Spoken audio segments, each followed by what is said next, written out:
At 18, I stood in the Spire of Aether, humanity's last great hope against the unraveling world.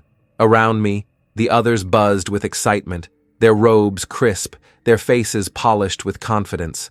My own sleeves drooped past my wrists.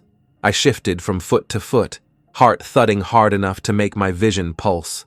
The summoning dais loomed ahead, a slab of ancient crystal veined with silver. They said it remembered every familiar ever called, every triumph, every failure. I tried not to imagine what mark I would leave. Cinder, Kale smirked as he passed, the nickname sticking like burrs in my mind. Even now, in our final hour, he couldn't resist. His astral reading had crowned him a tempest, radiant as dawn. Mine? A flicker in the void. You don't live that down by winning spelling bees. The head mage called Kale first. He swaggered to the dais like he owned it. The moment his hands touched the surface, a blaze of gold erupted. Out of it leapt a griffin, its wings sparking arcs of ether. The hall shook with applause. Kale turned, soaking it in like sunlight. Lissa came next.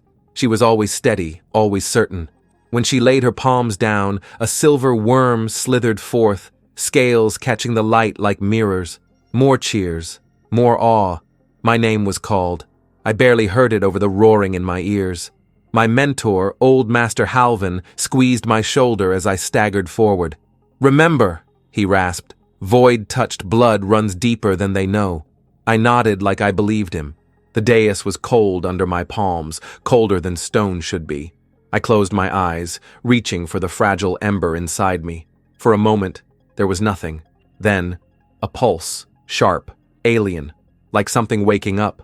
The crystal flared, not with light, but with shadow, shimmering, shifting bands of prismatic darkness that even the oldest tales warned against, a sign of the void's untamed reach.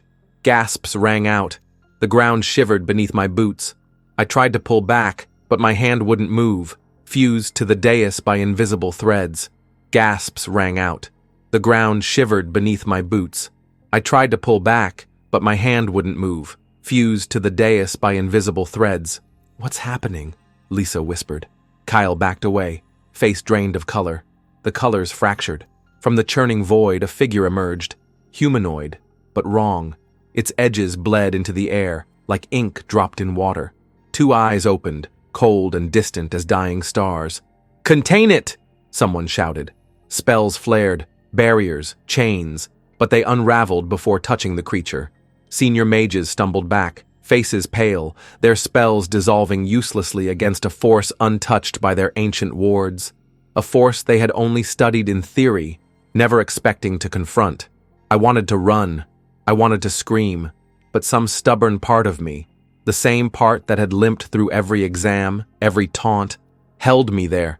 The creature tilted its head, studying me. I felt it in my blood, my bones, as if it was sifting through my soul like sand through fingers. It didn't bow. It didn't roar. It simply waited. Kale's voice cracked. "Cinder, what is that?" I opened my mouth, but only a dry croak came out. The entity, my familiar, I realized with gut-twisting certainty, extended a hand of swirling darkness. Not threatening, not welcoming, simply inevitable. "Accept it," Master Halvin said behind me, voice trembling. I swallowed. "It's mine." The creature smiled, a small, fractured thing, and the dais cracked beneath my feet, as if the ancient crystal, bound to the world's ordered magic, could not withstand a being born from chaos itself, splintering the symbols of the old wards. Above us, the great etheric lattice shuddered. A spiderweb strained past breaking. I turned slowly, facing the assembly. Their faces blurred, recoiling, confused.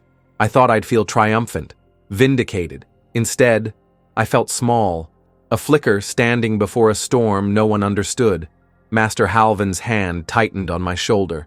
"The void doesn't grant familiars," he said softly. "It makes pacts." The entity's hand hovered, patient. Kyle stumbled back. "Don't touch it. You'll doom us all." My lips cracked into a dry smile. For once, Kyle sounded like the fool. I placed my hand in its grasp. The world didn't end. Not yet. But somewhere high above, where the lattice met the stars, something ancient stirred, and it was listening.